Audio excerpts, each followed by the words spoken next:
भगवान या गुरु की साक्षात उपस्थिति में प्रत्यक्ष मंगलाचरण होता है। कैसा हो सकता है वो प्रत्यक्ष मंगलाचरण? कैसा होगा वो प्रत्यक्ष मंगलाचरण? तो कहते हैं उनके दर्शन से, स्तुति वंदना के साथ आज्ञा और अनुमति यह प्रत्यक्ष मंगलाचरण है। जब हम साक्षात गुरु के सामने बैठते हैं तो हम गुरु से पूछते, गुरुदेव मुझे एक ग्रंथ लिखने की भावना हो रही है, आप मुझे आशीर्वाद दीजिए कि मैं अपने इस कार्य को निर्विघ्न पूरा कर सकूं। ये प्रत्यक्ष मंगलाचरण है। प्रत्यक्ष यानी बिल्कुल सन्मुख होकर के साक्षी में हम जब मंगलाचरण करते हैं तो मुझे लगता है कि इससे बड़ा कोई और मंगलाचरण नहीं हो सकता है कि हम तो साक्षात महाराज के पास जाते, दर्शन करते और अपने सिर पर गुरुदेव का आशीर्वाद लेते हैं। प्रत्यक्ष मंगलाचरण है। हमारे विशुद्ध सागर जी महाराज ने समय सार का जब व्याख्यान करना शुरू किया तो उन्होंने एक बार प्रार्थना की थी कि मुझे आशीर्वाद दीजिए कि मैं समय सार का स्वाध्याय, मनन और मंथन कर सकूं। बोले मैं चाहता हूं कि आपके ही मुख कमल से मैं सुन करके और आगे बढ़ाऊं। उन्होंने मंगलाचरण करवाया। विनम्र सागर जी महाराज आपके ही भिंड नगर गौरव हैं। तो एक बार उन्होंने कहा कि मेरी इच्छा है कि मैं आपके द्वारा लिखी गई सर्वोदया टीका पर को इंग्लिश में ट्रांसलेशन करूं और अन्य अन्य इंग्लिश के ज्ञाता और उसमें उचित मान उसमें अभिलाषी जो रहते हैं उन लोगों तक वह ग्रंथ पहुंचे। इनके बहुत खुशी की बात है।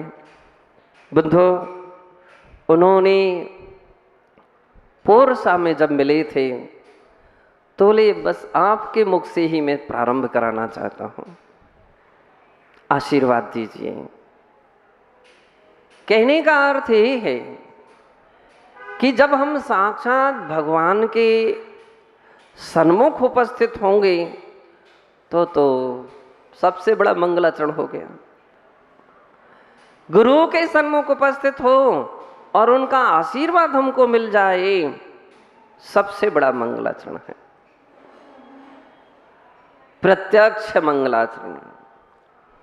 अब दूसरा मंगलाचरण को हम परोक्ष मंगलाचरण कहते हैं कि जब साक्षात भगवान हमको नहीं मिल पाते हैं,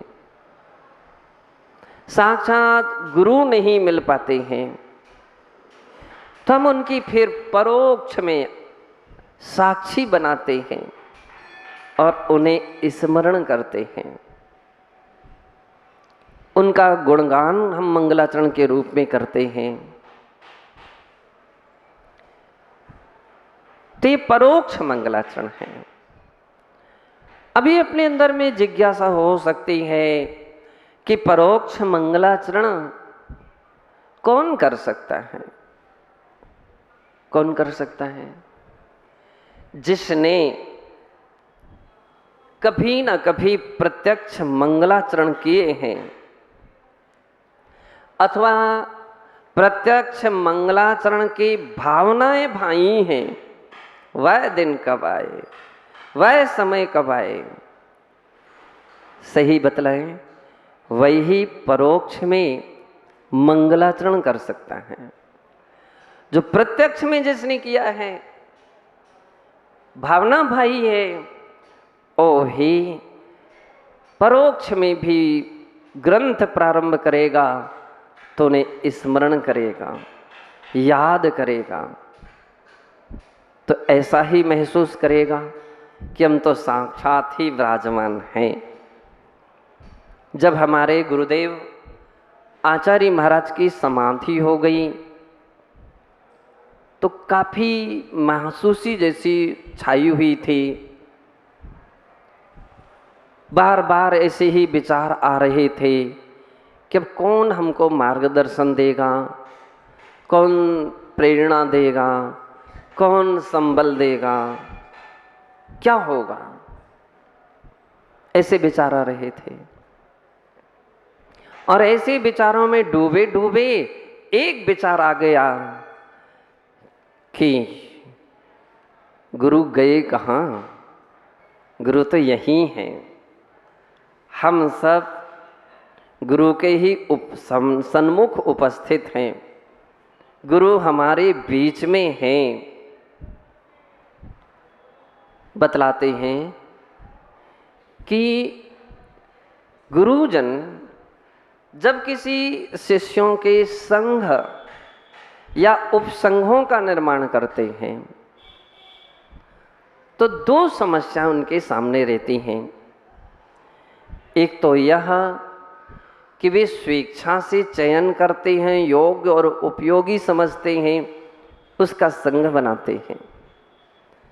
यानी एक तो संघ बनाते हैं और एक उन्हें बनाना पड़ता है। दोनों में बहुत अंतर है। बनाना और बनाना पड़ जाना,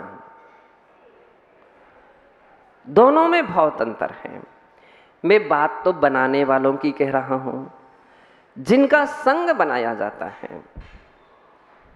आप हमेशा देखिए, जिसका संग बनाया जाता है उससे जाकर के पूछो, क्या तुम संग बनाना चाहते थे क्या? क्या उत्तर होगा उसका? क्या उत्तर होगा कि नहीं, मैं संग नहीं बनाना चाहता था। क्या तुम स्वतंत्र विहार करना चाहते थे क्या? वो कहेगा नहीं। क्या आप स्वतंत्र रहना चाहते थे क्या? कहेगा नहीं। ना रहना चाहते थे, ना संग बनाना चाहते थे, ना स्वतंत्र प्रभावना करना चाहते थे, कुछ भी नहीं करना चाहते थे। क्यों? सुयोग्य शिष्य है। वो कहता है गुरु की प्रभावना में ही हमारी प्रभावना है। गुरु की प्रभावना में ही हमारी प्रभावना है। जो गुरु के द्वारा प्रभावना हो सकती, मैं तो उनका शिष्य हूं, मैं कहां क्या कर सकता हूं। सुयोग्य शिष्य की भाषा रहेगी। बंधु, वो तो यही कहता है कि मैं आपके कार्य में कितना सहयोग कर सकूं, यही हमारे द्वारा सेवा प्रभावना है। मैं आपके कार्य में क्या क्या सहयोग कर सकता हूं, कैसे कैसे सहयोग कर सकता हूं। सुयोग्य शिष्य है। बंधु, सुयोग्य शिष्य कैसे होते हैं? हमारे आचार्य महाराज प्रवचन करते हैं। अब उस मौके पर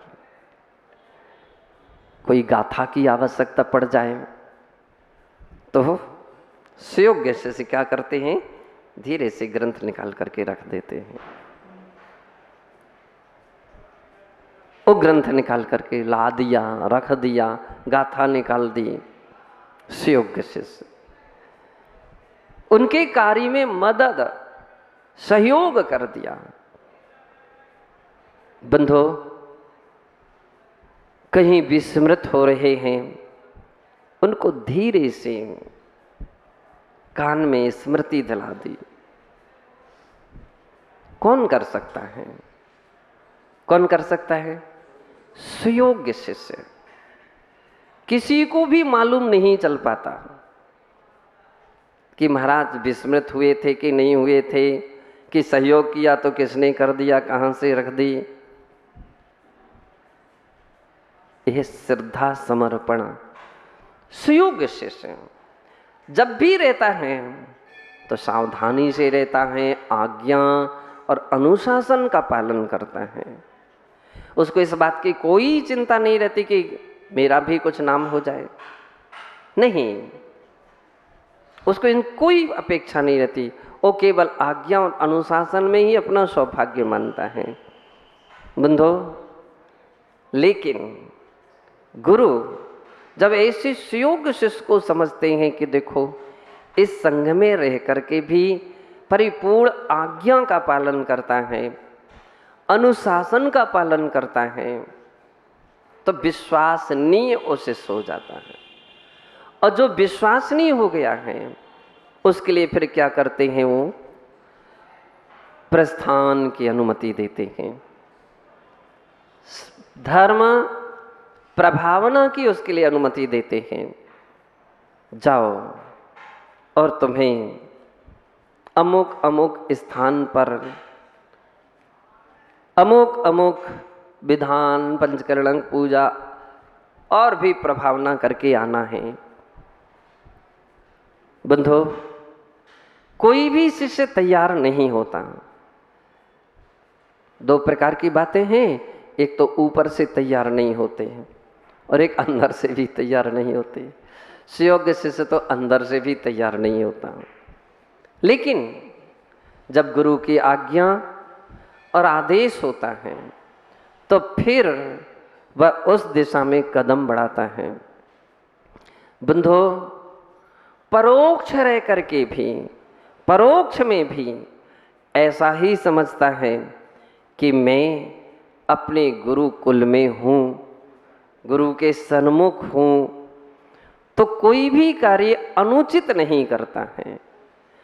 जैसे हम संग में रह करके भी, आनंद बैठ जाइए, तो संग में रह करके जैसे कोई भी कार्य अनुचित नहीं किए जाते हैं, बिना अनुमति के, बिना आज्ञा के, यही तो अनुशासन है। इसी का नाम तो अनुशासन है। आज्ञानुवर्ती हैं।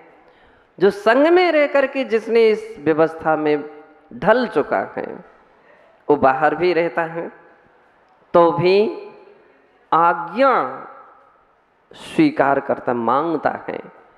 कोई भी कार्य करने के पहले मुझे आज्ञा दे दीजिए, आपकी आज्ञा होगी तो मैं ऐसा काम करूंगा और नहीं होगी तो नहीं करूंगा। यह है आज्ञा। और एक होती है सूचना। आज्ञा और सूचना में बहुत अंतर है। सूचना क्या है? काम करने के बाद समाचार भेज दिया कि मैंने ऐसा काम कर लिया है, तो ये क्या हो गई?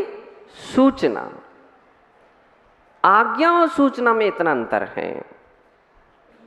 आज्ञाशील व्यक्ति कार्य करने के पहले अनुमति लेते हैं।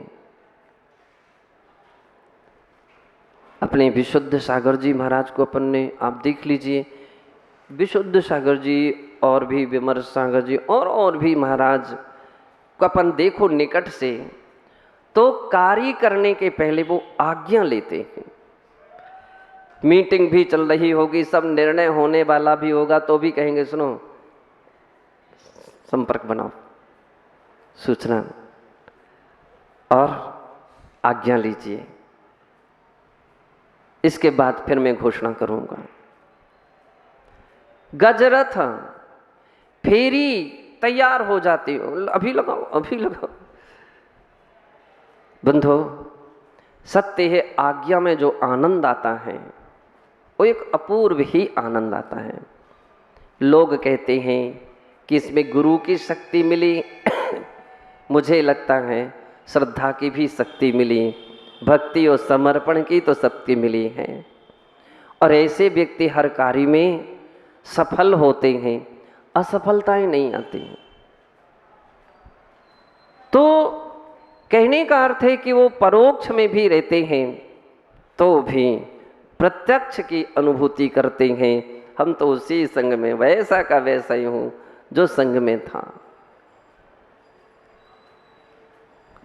क्यों? क्योंकि संग में अनुशासित रहे हैं। जो व्यक्ति संग में अनुशासित नहीं रह पाता है तो फिर बाहर जाकर के तो और ही ढील हो जाती हैं। किसी व्यक्ति ने मुझसे पूछा था कि आप इतने शिष्यों को कैसे संभालते हो? मैंने कि मैं बिल्कुल भी नहीं संभालता हूँ, सभी अपने आप स्वयं संभले हैं। वे आज्ञानुशासित हैं तो अब सब संभले हुए हैं, और नहीं होते तो हम कोशिश भी करते तो भी नहीं संभाल पाते हैं।